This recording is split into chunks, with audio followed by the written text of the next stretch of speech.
and welcome to SAFC or San Antonio FC Fancast. It's the end of the road. Playoffs gone. Rafa in Cancun. Let me welcome my co-hosts on the night. We have Stuart. Hey, welcome, Stuart. Oh, that's Matt. Unmute yourself, Matt. That's crazy. Hey, bro, I just didn't feel like wearing a Houston jersey. I didn't feel like wearing an SAFC jersey. I said, fuck it, we're gonna wear a Portland jersey. We're gonna be an oddball today. It's all right, Stuart. By the way, happy belated birthday to Stuart. Congratulations on running in the Mickey Mouse. I think we can say Mickey Mouse, Disney marathon, half marathon, 5K, whatever. He runs more than I do, so whatever it's called. Jay Check, we're going to have to talk to you about your road trips. This is what, 4 or 5 games in a row of a road trip without seeing a goal. Maybe it's you. I'm just saying. Maybe it's you.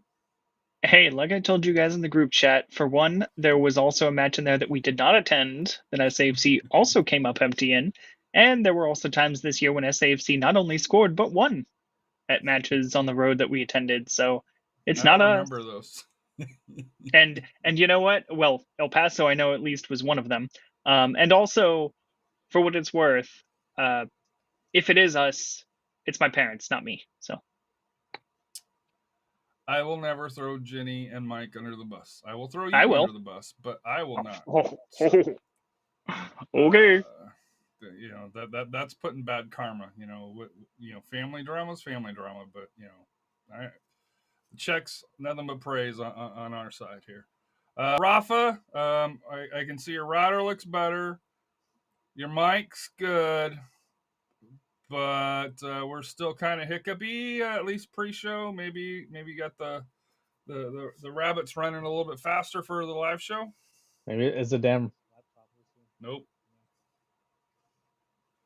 It's a lot better. So we're getting sure. We're getting there. We're getting 3 out of 4 words as 3 out of opposed 4. to 1 out of 4 words.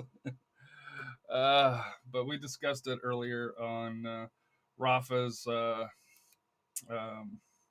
computer selection for that here. So, but through here. So, I do want to start out on something positive. If I can pull up the right screen here. Oh, here, let me add you guys to it here.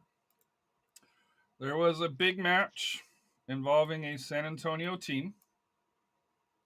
They pulled a huge upset on Friday, I think it was. Friday against the number 3 ranked Memphis team, University of Memphis. And that would be the UTSA women's soccer team, who has won the American Conference. They are the women's soccer champions, which means they get to go dancing.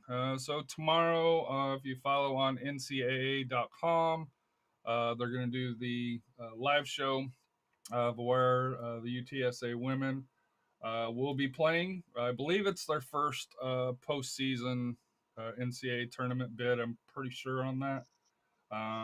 But they beat Rice in a golden goal in the 99th minute. For the here, I know Coach Kano, Steve, Rafa, and I were talking about it in our chat. But hell of an accomplishment by UTSA women's soccer. Like I said here, unlike the football team, unlike the basketball teams, the ladies have been stepping up pretty well for UTSA, and looking forward to seeing what they can do. Rafa, it seems like that they may be a tough out just with how they play, because they, even the announcers are like they're very gritty, very physical. They played Memphis twice, and they were close games each time, and came back and won in PKs on Friday evening. So Sam is right, birds up. So hopefully San Antonio can get behind them. I know the games will be on ESPN Plus, along those lines here, just like with USL Soccer. But Rafa, your thoughts on the Lady Roadrunners winning the American Conference, and more important, well, to me, more importantly, advancing to the NCAA Women's College Cup, I believe is what it's called. It's a big accomplishment for them. So shout out to Coach Pittman. I think what set the tone for them was that win that came for that first game of the tournament. A grind, and then the Friday game. They were down 2 goals.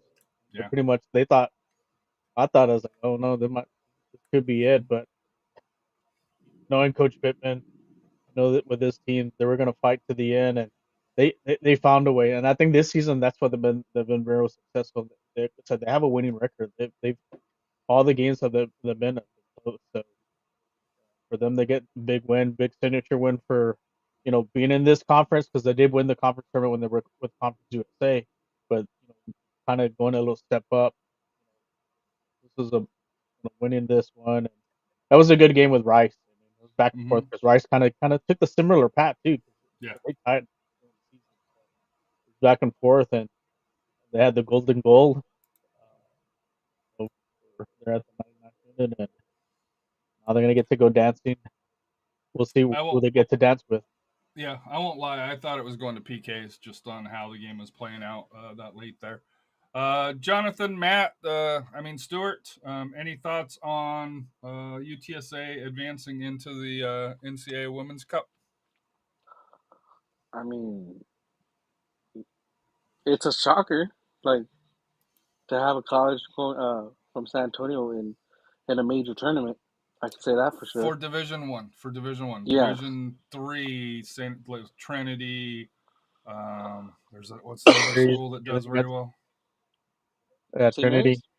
So Yeah. Trinity does well Division 3, but then you have St. Mary's in Division 2. Yeah. But then you have A&M. But it is a big thing that San Antonio needs to get behind on. And it's like I've said in other podcasts and in private conversations, San Antonio just needs to get behind all their sports, all their teams. I mean, especially with having a chip out of UTSA, and I think this is the first major one. If y'all can quote me if I'm wrong. That was they won the Conference USA. This is the first time with the new. Yeah. So yeah, So I if just they won feel Conference USA, this probably isn't their first time then, because if you won Conference USA, I think you still got selected.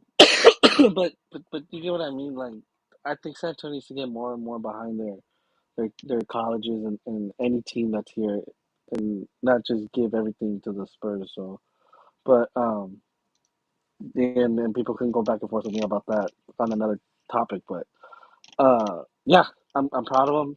I'm grateful for it. I mean, it's just goes to show soccer is a more of a upcoming sport than people think that it is. So very proud of the ladies, and hopefully they can keep pushing forward in the NCAA tournament. And looking at the roster, they're a young team. Yeah, this is supposed to be a rebuilding year for them. So I think it was Brooklyn Bailey, the one that scored. Or if I forget who scored, but going from that one scrimmage we all went to, a lot of them looked returning from, I think, the last year and then probably even the year before, but a lot of them stuck around. If it is a rebuild year, also give kudos to Jonathan's alma mater, Lady Bobcats. They also won the Sun Belt Conference. Oh, did they? Oh, I didn't. Yeah, I was gonna sneak that in at the end. Well, I was gonna ask you. I was trying to look how Texas State got in. Yeah, I know they won the Sun Belt tournament, so it was presumably they'll be with UTSA in the national tournament, I guess. One of them. So you figure what TCU's in, right? UT. UT. So you figure.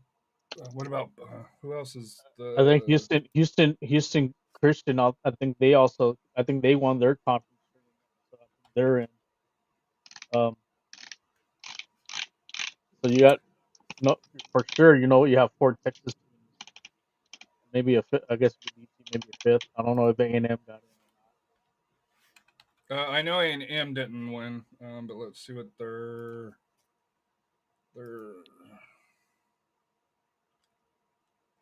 So Arkansas will be in. Vanderbilt won the SEC.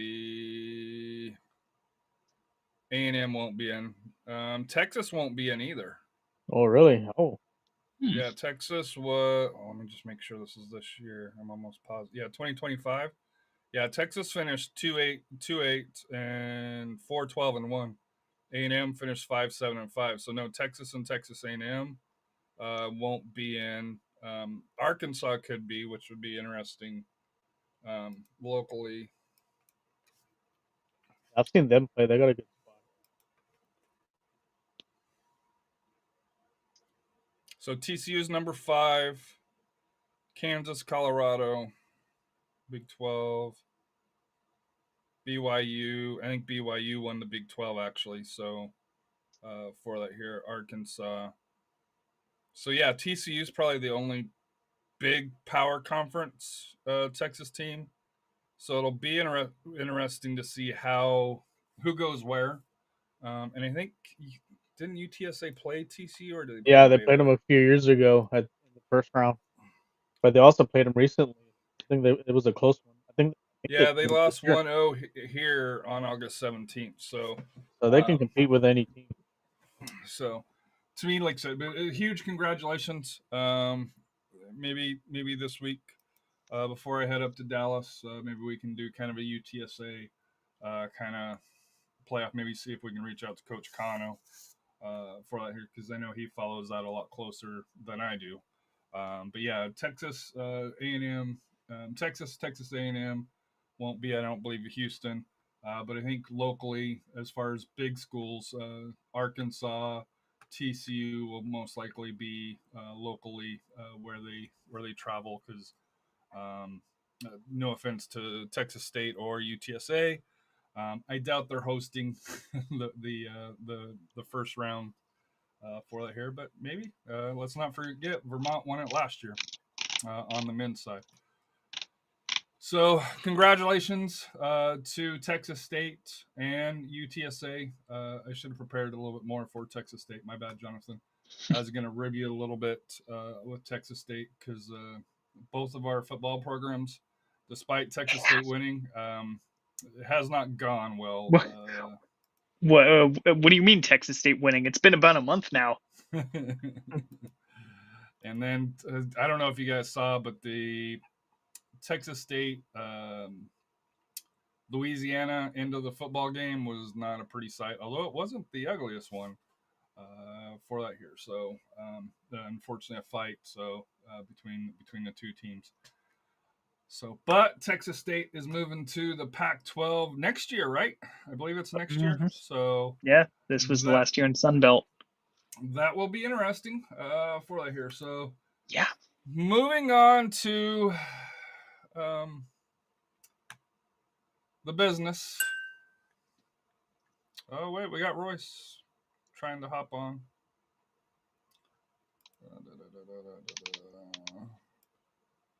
Let me make sure I get him on because last time I had him on there, but I didn't have him on there. Royce, how are you doing? What's up, gentlemen? How are we doing today? So just to let you know, because I know we can't see it, we got Stuart, aka Matt. We got Texas State women's champion, Jonathan.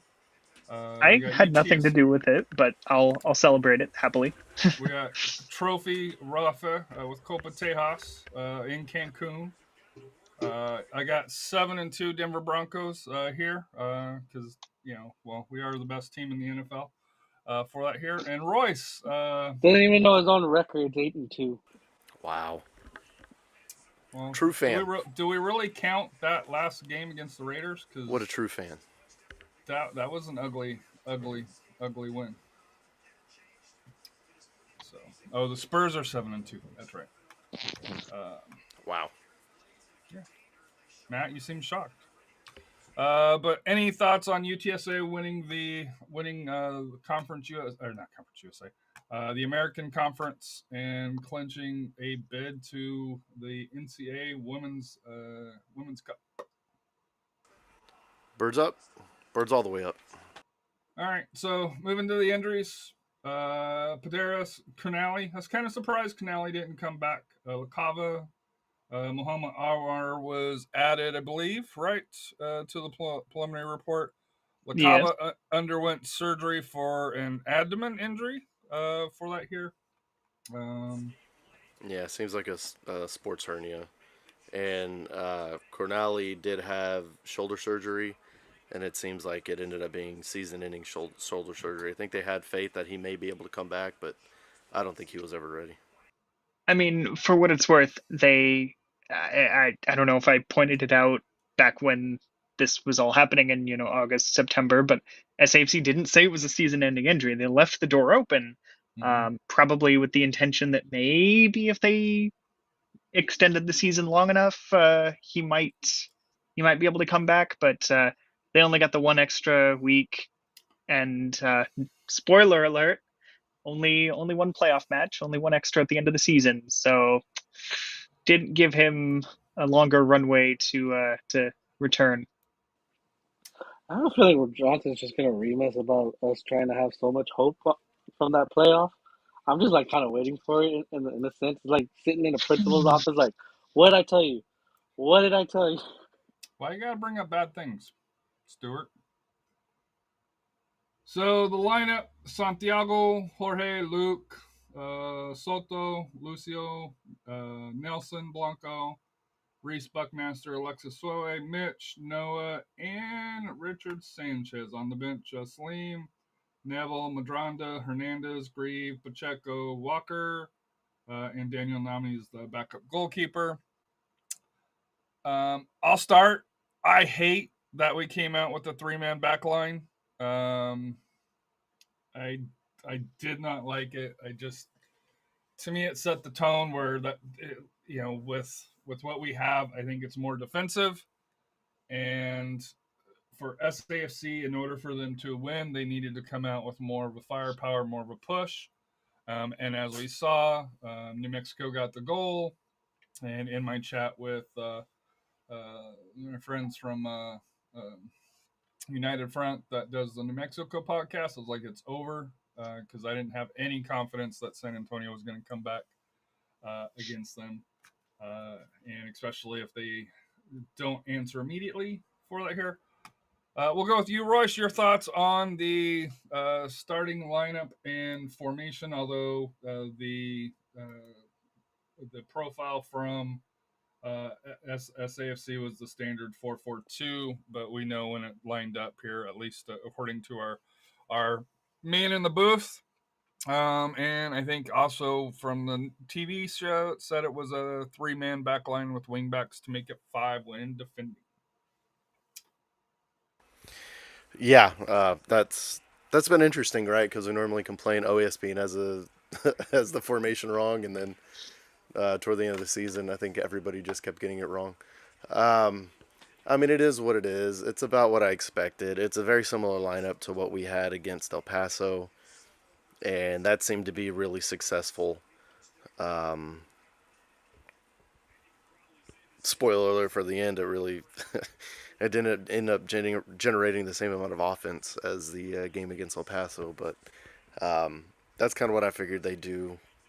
If it ain't broke, don't fix it. And unfortunately, we can go through the stats again, but the last 12 to 14 games of the season, it kind of showed you what you need to know about this formation and kind of about the roster makeup. But just going based on the lineup itself, it shouldn't be surprising that they try to just run it back and see if they can make lightning strike twice.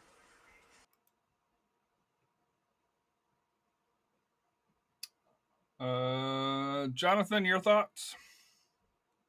I mean, I'm not exactly sure what we're saying in terms of running it back and seeing if lightning struck twice, because it was a different formation, slightly different at least. You had another person on the back line, and that is, for what it's worth, that is what the average positions were displaying.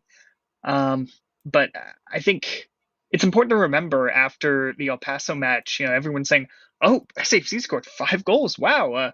Well, where was that? They're scoreless runs over. 3 of those goals, like I said, what was it, about 2 weeks ago now we last did a show? Like I said, Yamosa acknowledged, hey, we saw they were short. We were going to take advantage of that on set pieces. 3 goals from those. And New Mexico was a much taller team. If you just look at the roster, and I asked Yamosa about that, okay, so I'm expecting you can't just do the same thing again, A, because they've got the size, B, because you've mentioned this game plan now. And lo and behold, he kind of said, yeah, we're not going to be able to, but we feel like there are other weak areas that we can exploit. And I mean, I'm curious what those other weak areas were supposed to have been. But just in terms of the lineup and all this, yeah, it was, as I seem to recall, a pretty similar lineup to the week before, even if it was deployed a little differently. Did not have the same result. Rafa, your thoughts? Yeah, I was a little surprised playing the 3 back. I think they just wanted to do something maybe different from the first 2 well, the 2 other appearances we played against them, and they just wanted to see if we can catch them off guard, if they'd be uncomfortable in that style of play, or maybe they did see something another against Mexico, but they maybe had trouble with a 3 back from other teams. Like I said, they had really nothing to lose because, like I said, you're going into a hostile environment, trying to figure out what you can do to kind of exploit it and find a way to get a win. So it starts out 5 minutes in. Valentin Noel hits the crossbar with a shot from 30 yards. That was the warning shot. 15 minutes later, Noel receives the ball in the midfield, plays Greg Hurst through the left where he cuts inside, and Sanchez slows the ball down, gets a hand on it, but it crosses through. I don't even know if he touches it. He parried it. He parried it away, but right. That's a ball that he saved it. Technically, he saved it. It was going in, but it's a ball he's got to hang on to.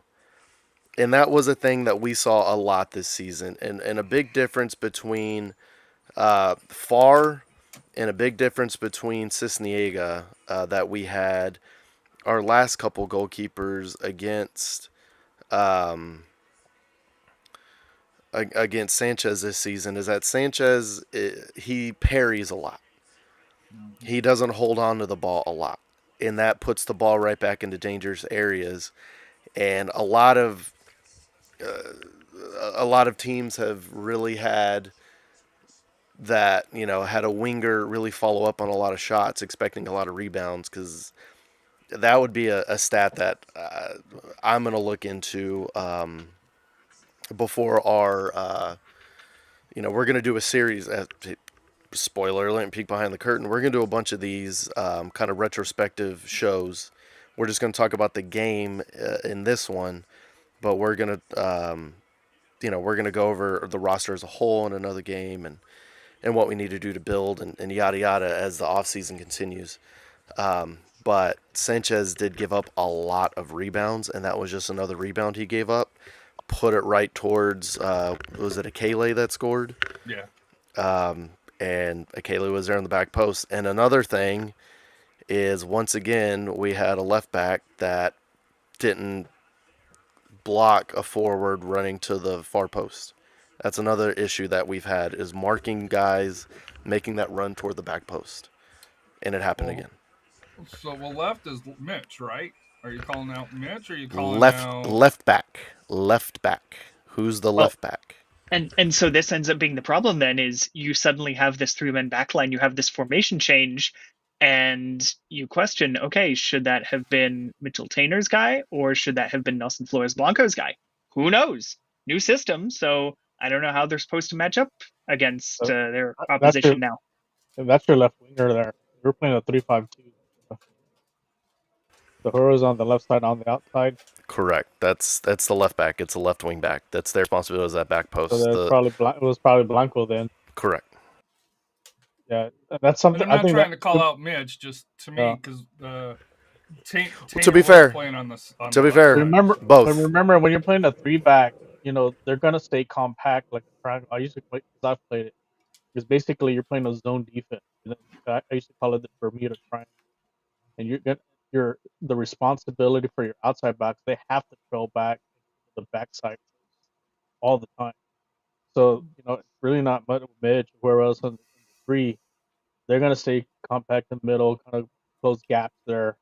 But your outside defenders have to go back and not basically tap in.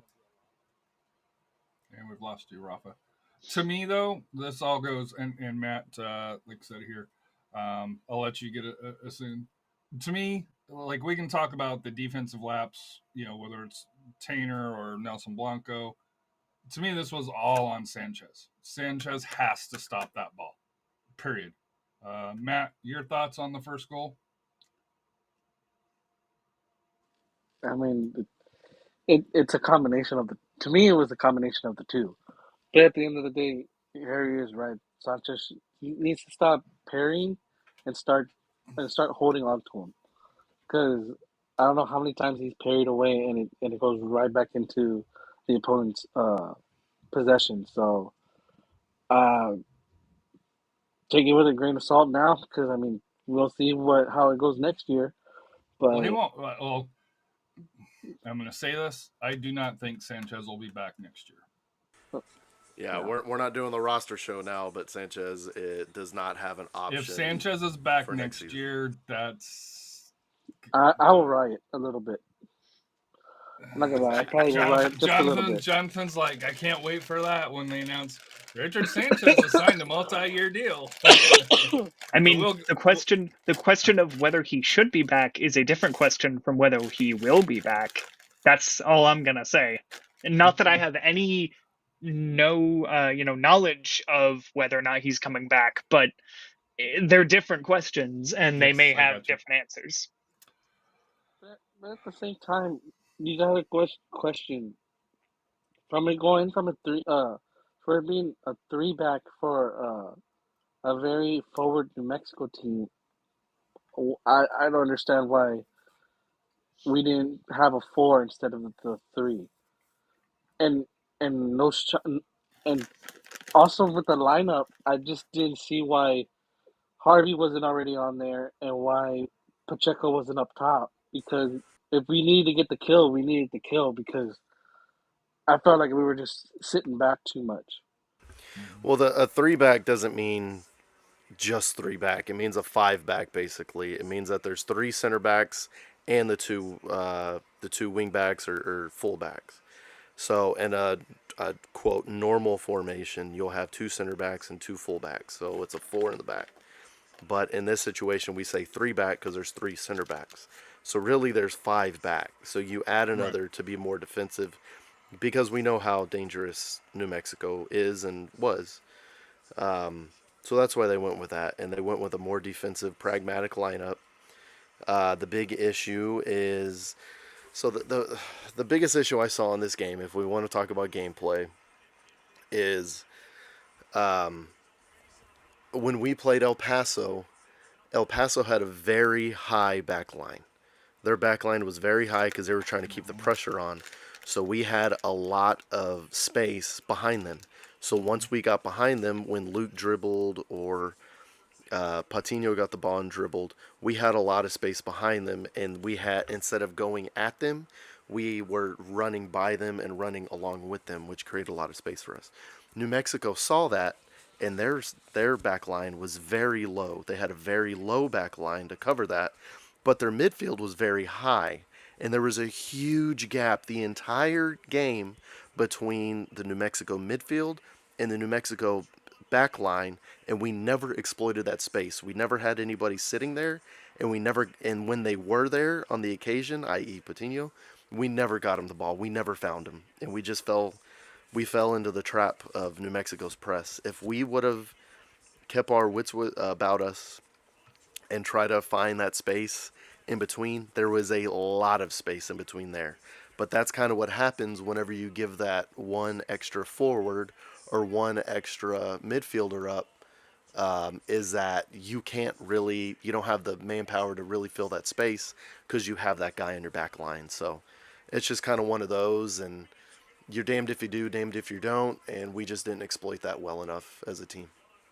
So here's my question to you on the back five. Should we have Jimmy Madronda in? I know defensively he's not as good, but he does bring speed. He does bring more of attacking. Whoa. Speed? Are you sure? Compared to Buckmaster? Are you sure? I think so. Okay. That's okay. Jonathan Draffa, do you think? Hey, there's just some big guys that can run, my guy.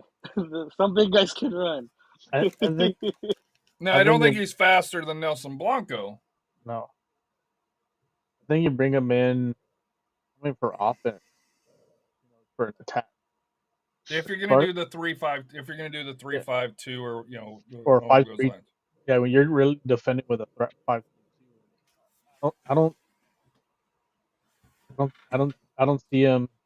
Like I said, I see him off coming off the bench, but starting would have been the right, because he's had defensive lapses. I wonder if you should reboot Rafa, because you're new router, same Rafa issue. I can hear him on the. That's why I have my TV on. I can hear him through here. So I'm just taking a second to hear him. Man. Oh, Leha, we were talking about you earlier. Late to the party. Hey Sam, you taking off your Walmart shirt? At least he has a Walmart shirt, Leha. Unlike you. Go watch the cement dry. Anyways. I wonder if he's coming. Did Madrid win today? They tied. That's probably why. We heard that loud and clear, Rafa. Rafa's like hitting the go button. 35th, according to the notes here, 36-minute 1-on-2 on left side. Boxy's Damon Harris through. Squares to Zico, who shot a saved. A Calais chance over the top left corner. Like Haley had an open net, should have scored, should have been 2-0.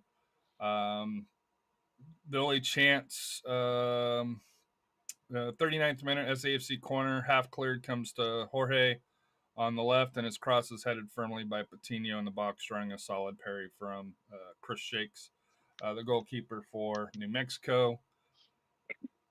So first half it was 1-0. Could have been worse. Yeah, it could have been worse. I thought New Mexico dominated the first half. As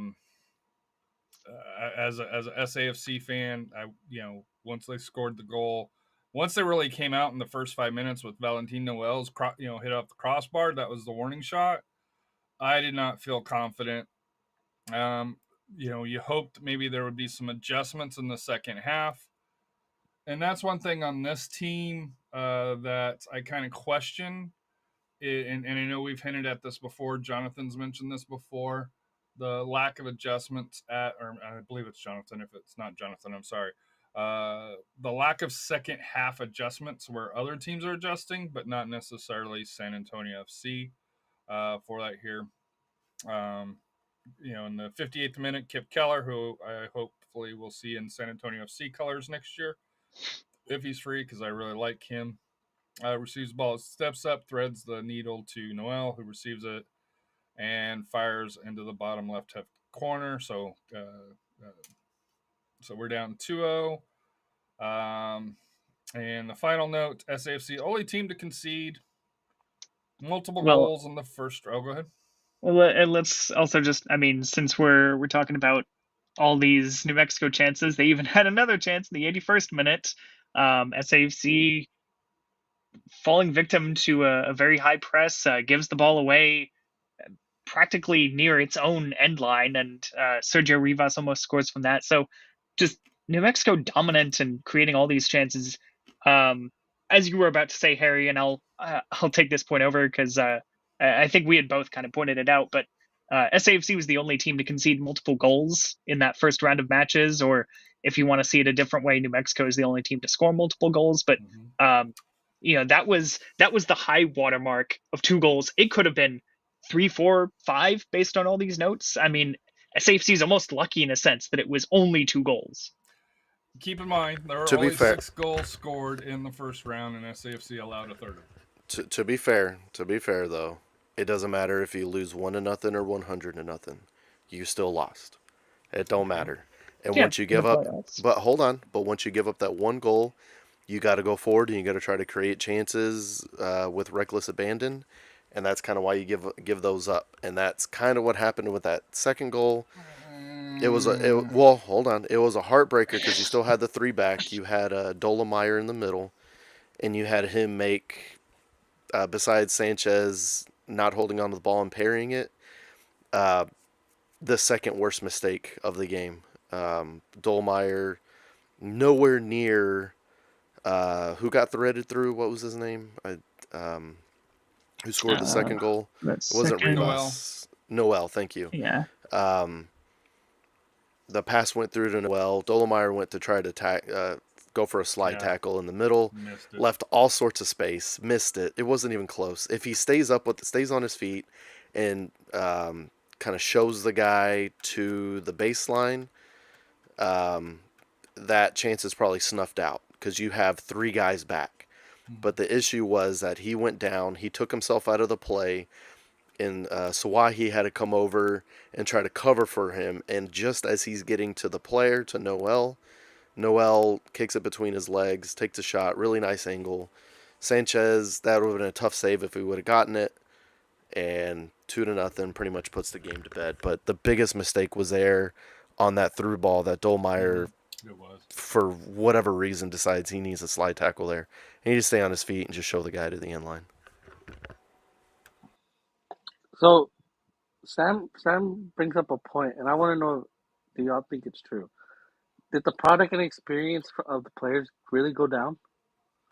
Because I'm experience-wise, it's there, and I see the product of individually is there, Are but you talking about on the whole? The roster as level a whole, the roster was much more cohesive, lower quality. Well, it was lower quality this year compared to last. Comparing to 22 and even 23, 24. You could kind of see it starting to slide, but I think, and here's the problem on a league level, and this is the problem with for SAFC, they're kind of capped out, and I think that's why you're seeing players' wages kind of freeze, and maybe why they're seeking other opportunities, and why there's this issue with the Players Union and USL is the teams only generate X amount of income. You can't keep the rising costs when income and other costs are rising as well. And I think that's why from an SAFC level, I think on the team as a whole was less quality this year. I'm not saying that they're not good players or anything along those lines, but the team itself was not the same quality. I wholeheartedly disagree. I think the money that they spent on this team was about the same as last year, and it's probably been their highest payroll. Again, we don't have the open books like MLS does, right? But I think this team's wage bill was more or equal to that of past teams, and we have to remember what happened during this season and be cognizant of that. We've had a lot of players go down with injury and a lot of players not be available. And a lot of money went into those players. Cronali was one of the first signings. I'm sure he got a nice chunk of change because he was basically we bought another captain. He was a captain at Birmingham before he came over. A lot of experience. He went out with injury. I think Paredes was another pretty high dollar signing. Very talented player. Really was a game changer for us. I mean, he came from the Colombian A League, so I'm sure he had a decent price tag. He was hitting his stride. Yeah, and he was showing out before he got hurt. So, but Connor brings up a good. I think that's a big factor right there. The production of the academy, not getting it. Although we say that, there were Landry Walker, and then who was the other? And you even praised him. Dylan Mendoza, possibly? I mean, Mendoza's been in the... So, an interesting thing that did happen, and something to announce, I don't know if y'all covered it yet, but Mendoza had been called up to the USMNT youth camp, and this time around, Landry did get called up to the U17 USMNT camp. Mind you, there's also a U17 team that's at the U17 World Cup right now. Which is in first place. Correct. But they did beat Burkina Faso, which, little geography fact, Burkina Faso is the hottest on average temperature country in the world. So there's a fun fact. But Leonardo Janangi? Urrutia, are you thinking? I don't know if maybe, yeah. The other one. No, you're right. Yeah, it's Urrutia, yeah. It's probably Urrutia because, however, Urrutia. However you pronounce the other Leo, he got like one match, so Right. I don't think it's him. But it's really cool, Landry getting called up to the USMNT camp. We saw him show out. I even told Harry, just from what we've seen from him, we've really seen him progress a lot on the field this season. And whenever we brought him in as a sub for Soto in the last game against El Paso, I told Harry, what are we doing? Why are we putting a kid in this important spot? And it made me eat my words. He held his own. He locked down the midfield, and he played really well in that game in his, 20-minute cameo. So props to him, and congrats on the call-up. It's really cool.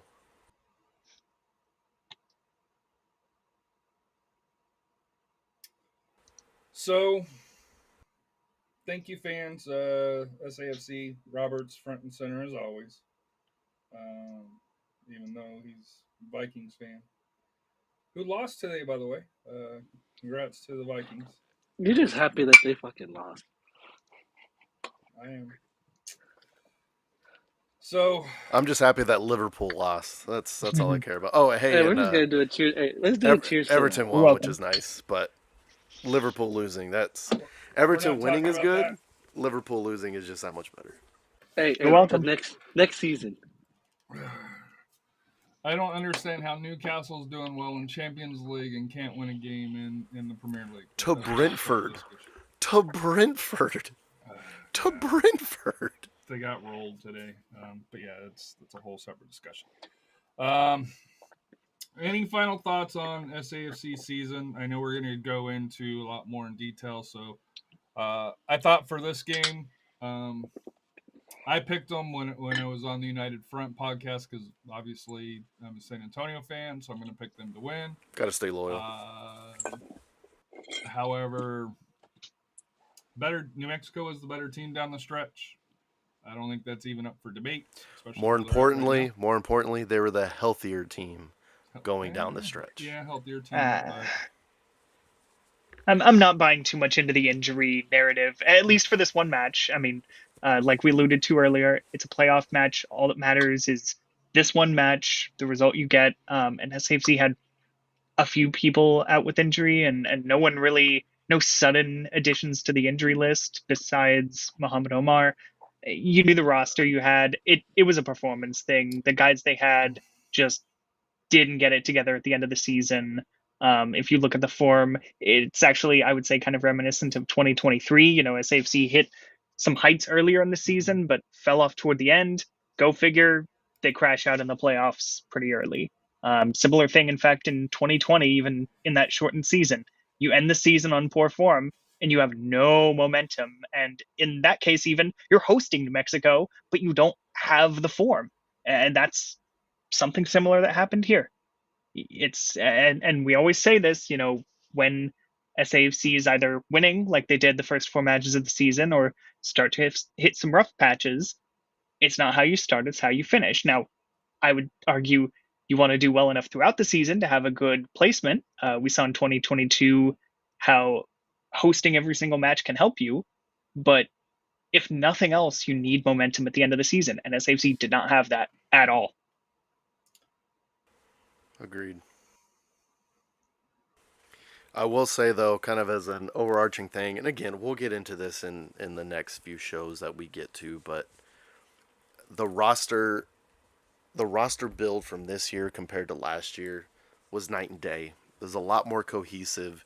You can tell on the field, you can tell off the field that it was a lot more cohesive. It made a lot more sense. It wasn't just kind of going on Y Scout and just finding the level of player you need all over the world. I think they considered a lot more the interpersonal relationships between the players, which was good. Um, and I think going forward, especially with the core that is still on contract, I think next year will be even better. And I'm looking forward to that. And I'm looking forward to hopefully, knock on wood, everybody, please, we get a healthy season out of a SanAntonio FC team for an entire year, because we haven't had that since 2022. And what happened in 2022? Exactly. But Even Yeah, but 2022, they wasn't weren't healthy. 2022? They though. weren't that healthy in 2022. Remember, They just had PC was people out. to play. They had a different Oh. lineup for majority of the games. Yeah. That Yeah, might be why it's- they were healthy. But the thing is, there was no season-ending injuries. Is what I'm getting to. There were a lot of season-ending injuries this season, and there were a lot last season as well. That's all I'm Kava saying. going out really hurt us against New Mexico. I'll just say that. Wow. Sure, Harry. 110% behind that, I'm sure. You know what? Hey, at least we got something. Rafa, show the cup. Fuck it. Just show the cup. At least we got something, bro. No, El Paso match is long gone. We already discussed it. Doesn't matter anymore. Hey, I do think, and move into the news section here a little bit here. El Paso fired Wilmer Cabrera, which I don't really understand why, because they went Trash. from a worst place team to making the playoffs, hosting a home playoff game.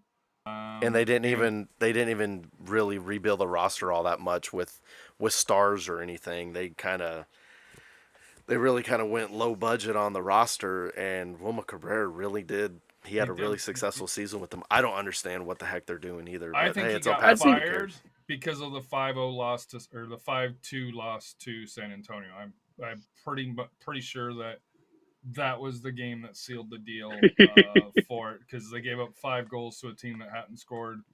That had scored 0 goals in 6 out of 7 matches, if my math is correct. For that here, Do we want to do that again? Where if you take out those 2 games, they scored 1 goal in the last 10 games. Yeah. But also they got shut out by New Mexico the week after. So yeah, kind of a tough look. And they did not score. Phoenix. No, we lost to New Mexico. I'm saying we lost to New Mexico 2-0. Okay. That's what I'm saying. But we had not scored a goal in the 5 games previous to putting 5 on El Paso. That was the real stat. That's not clever and kind of ifs and buts and candy and nuts. That's the real since stat. we are talking about firings, Colorado Springs also released their coaching staff and sporting director, which was also a big shock. The season after they won it all. Yeah. So less than a year. Wild. So the question comes up, and this will be one that we'll have to address later, because I know Rafa may change his nickname from Gone Fishing to Fire Ferruzzi. You're gonna say Fire Ferruzzi. You're gonna say Fire Ferruzzi, yet you're holding a trophy that his team earned this season. So isn't that ironic? No, but here's the thing: that you waited to get a 9 so late into the season when you knew that you needed one. That's the complaints I hear a lot. And then when Paderas goes down, you don't find that you get somebody, but not as at the level. And here's the comments I heard there at the watch party too, for some of the fans. They're saying, every year that we kind of made those runs, during the July we made that one significant signing or loan that took us up a notch to get us. We haven't done that. We didn't do it. You got knowing that Paredes was on the up and up, when he went down, this team kind of went the offense down because what he allowed to do is fake. And I think, who knows how he played with Coutinho? Would that have been more open space for Coutinho? We don't know.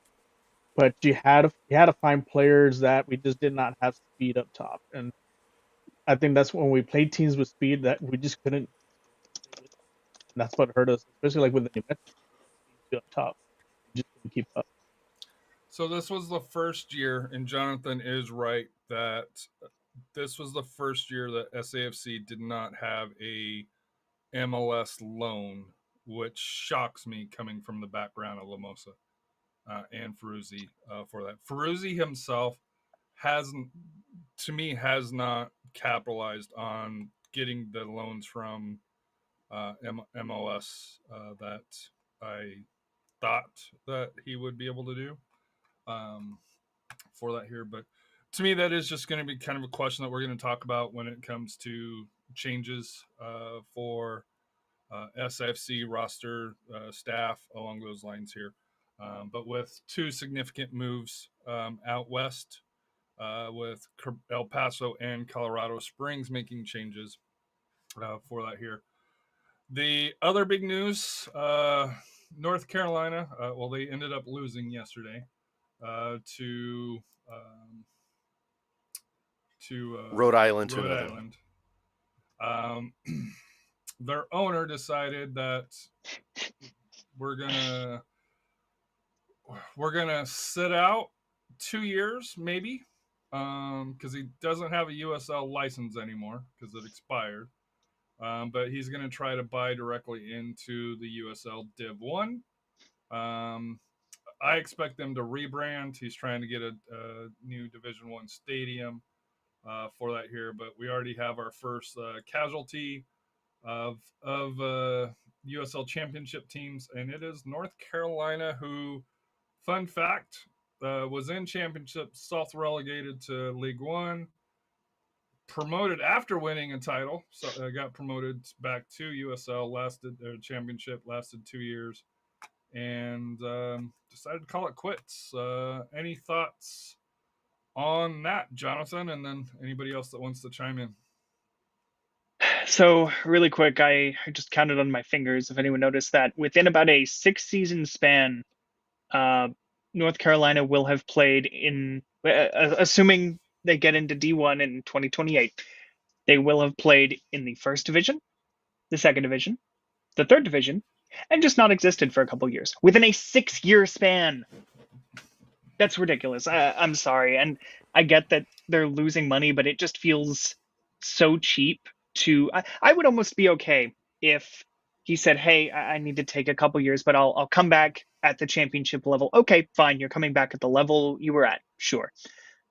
To come back only for D1, get out of here. That's, I just, no, that feels so unearned. And I would not blame the fans if they just don't want to come back, because this club just seems so unstable. The owner just seems very flighty doing all of this. It's just ridiculous and almost a slap in the face. And I've heard it discussed on the USL show. This kind of opens the door now. How many other teams may want to do this? Say, you know what? I'd like to just save some money, sit out the next few years, and join when you have D1. Let me know when you've got first division soccer for us to play. Until then, I don't care. I'll sit a few years out. It's ridiculous. I'm sorry. I hate it. It's untenable. It's absolutely untenable, and it's scummy. It really is. For me, if USL, I do not bring the ownership back, because there will be other opportunities. Because Cary, North Carolina, the Raleigh area is a great market for soccer. Undoubtedly, they got to get a better stadium.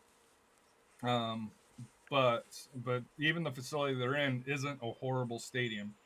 But to me, let's also not forget that he was also part of NASL. There was issues in NASL where the Railhawks, Carolina Railhawks, right? Yes. He rebranded from the great name of the Railhawks to North Carolina FC, And when he Is left, it the same? Is it the same owner that runs the it Courage? is the same owner. Yes, Wow. same Wow. owner. Who attempted to sell them. So, but when they left NASL, there was some spoiled feelings, we'll say, about how he left NASL and went over to USL, and how he's leaving USL to come back in possibly USL D1. You have to think some owners, this is rubbing them the wrong way as well, for owners that are trying to do it right. Because no offense to, and this isn't going to shock anybody, but if he is able to pull this off, or it doesn't get much feedback or pushback, I could see Spurs Sports and Entertainment going, we could say that we're going to upgrade Toyota Field, take a couple of years off, and we'll come back at D1. It's that type of I wouldn't even try mentality. to put that out there because it's as shitty as It's as already it sounds. out there. No, but I'm just saying, as shitty as that is, I see SS&E doing that to us. I could see them looking at SAFC as like, well, we gotta save some money for this new arena. Let's do some stuff real quick. I could see them doing that to us, And you and can see them. it's so shitty. You like Texoma? So, but I hope SAFC doesn't do that. But if you're a team that has aspirations, for D1, and that's where you're wanting to go, from an ownership perspective, I could see the reason why you're saving the money to do now, for the merit, for not killing your fan base, because it's going to kill your fan base. But let's be honest, what's going to happen? He's going to come back. I think he's going to rebrand the team. He's not coming back Again. as North Carolina FC. It wouldn't shock me if he comes back as some sort of Rail Hawk, name in there, just because that is a name that the area wants. But if I'm USL and I have the opportunity to find another investor, I would be looking at that money and not his money. But the ownership of North Carolina is a wealthy ownership. It's not that he doesn't have the money; it's just that he doesn't want to spend it. The final note on here is the West will. Oh, let me go back here. I actually realized, as Matt mentioned, SAFC potentially wanting, or SS&E potentially wanting to save some money. I guess we should maybe note in SAFC adjacent news, propositions A and B passed this past weekend, or this past week. So Spurs, at least the plan is, they redevelop the Stock Show and Rodeo grounds at the Frost Bank Center and build the Wemby Dome in downtown San Antonio, and upgrade the Alamo Dome apparently too. So just kind of in local relevant news that's tangential to SAFC. So, in just kind of looking at the playoffs here, SAFC going out wasn't even the biggest story. The biggest story was Louisville City going out 1-0 to Detroit City at home. And to me, it just goes to show how great that 2022 season was for San Antonio FC, to win as many games as they did and be as dominant in the playoffs. I know a friend of mine, Carter Kishner, says USL has a playoff problem when you have a team like Louisville City that goes out in the first round. Pittsburgh got past Hartford. North Carolina got past Loudoun. The other upset, Charleston went down to Rhode Island. And then in the semis, Pittsburgh Detroit City played a 0-0 draw. Not surprisingly, Pittsburgh won in PKs.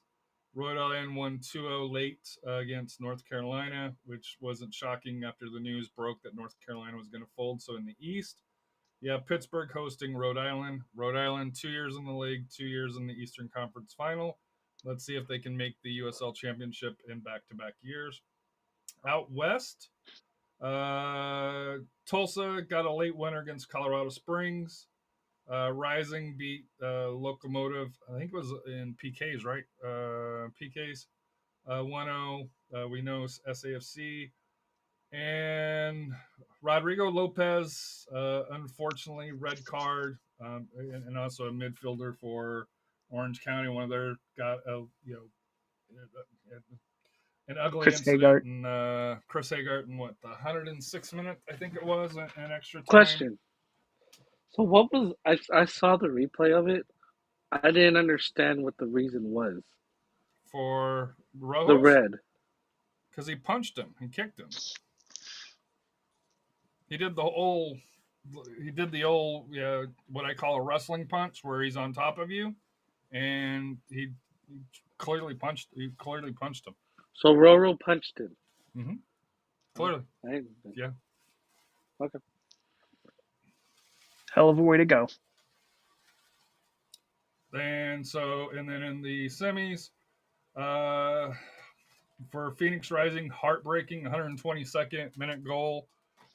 Tulsa advances, and it was a class goal. AJ's like, he was lucky because he didn't put any power on it. I was like, no, he did it based on the shirt. Yes, Sam, you're right, Sam.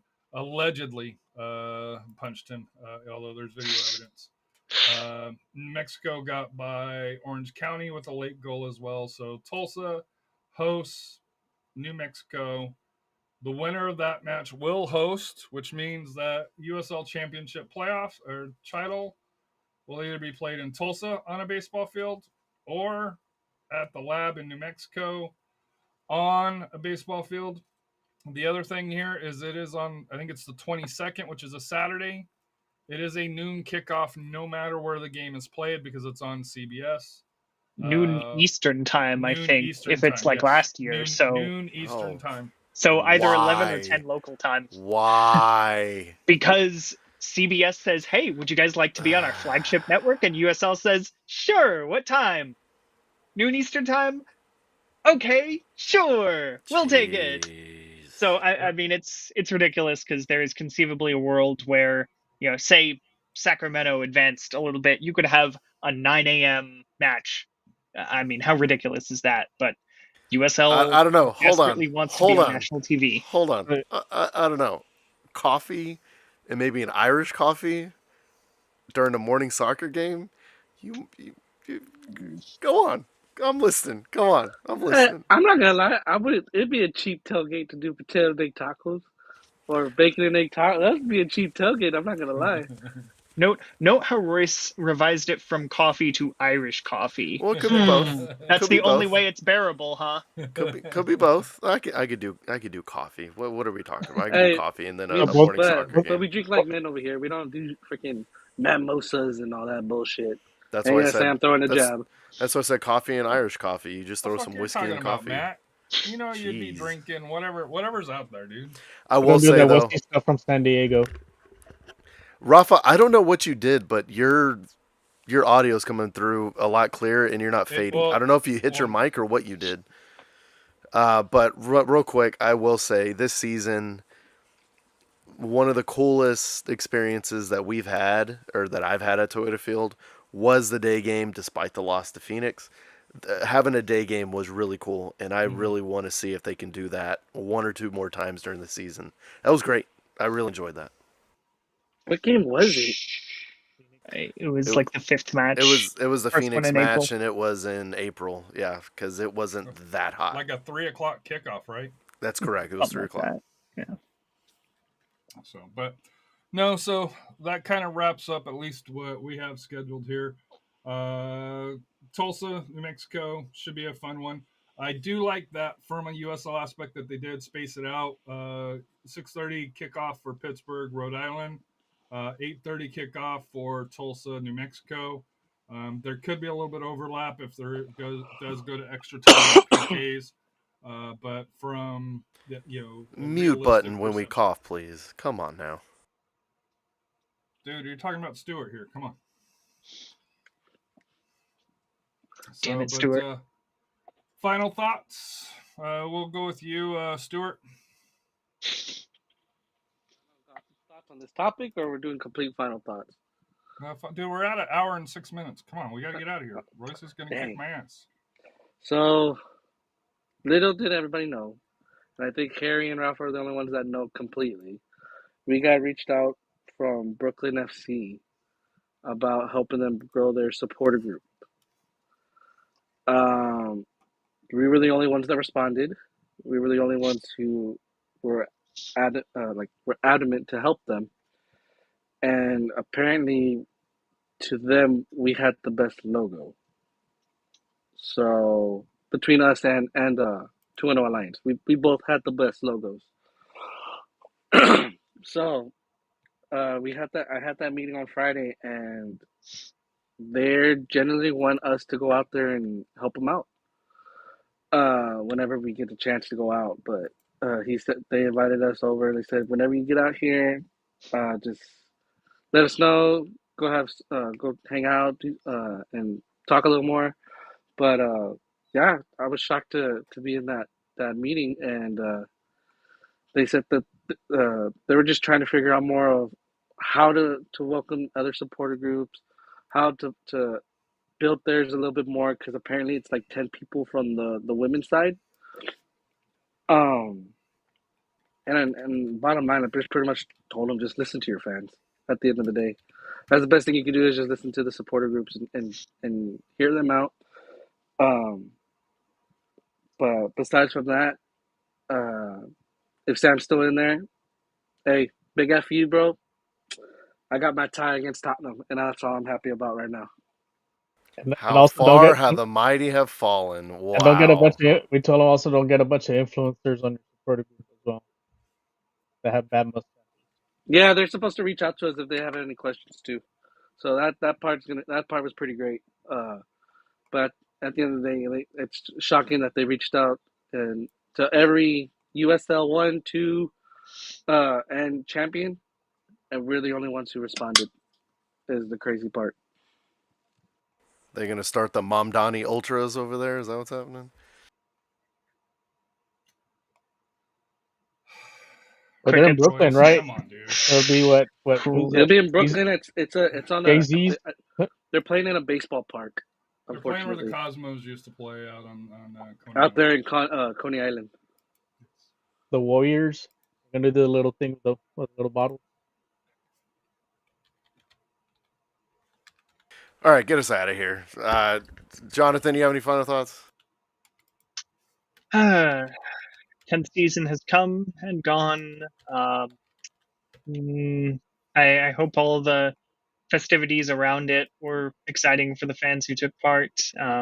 Season itself had some high moments, some low moments. At the start, it was looking really nice, and for a moment there in sort of late June, early July, it seemed like SAFC was heating back up again, but never quite reached the same heights again, despite a 5-2 win a couple times toward the end of the season. But hopefully everyone had some fun, had some laughs, met some interesting people this year, made some good memories in the 10th season.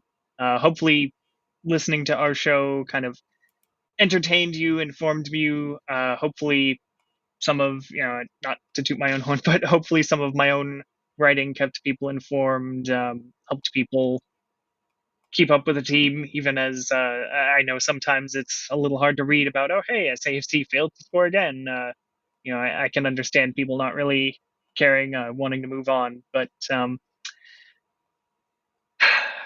SAFC made it back to the playoffs. I guess that's cool. Things aren't on fire. So hopefully next year is building on some of the positives and filling in the cracks that developed this year.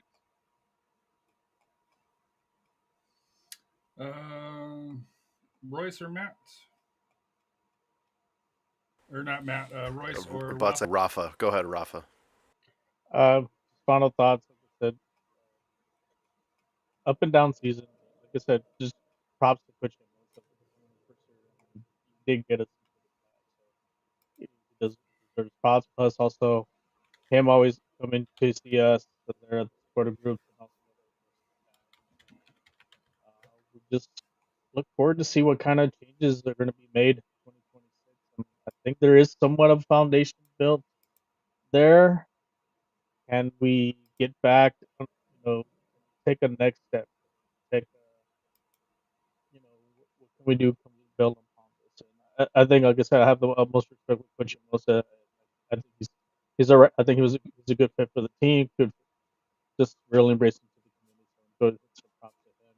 And just looking forward to, and then hopefully we'll get to this off season. We'll get to show this off. We'll be showing this off. Little brag. At least we get some bragging rights, this year. So we'll see how the season goes. Incredible banter from Coach Kano. Conspiracy theory: Ferruzzi's remotely controlling Rafa's mic. I think you're onto something there. My final thoughts: 10th season. I had a blast. Made the playoffs. A big improvement on the previous season. We move. We got next season. Season number 11, 2026. Can't wait. And we're one step closer to Pro Rel. So it should be fun. Harry, take it away.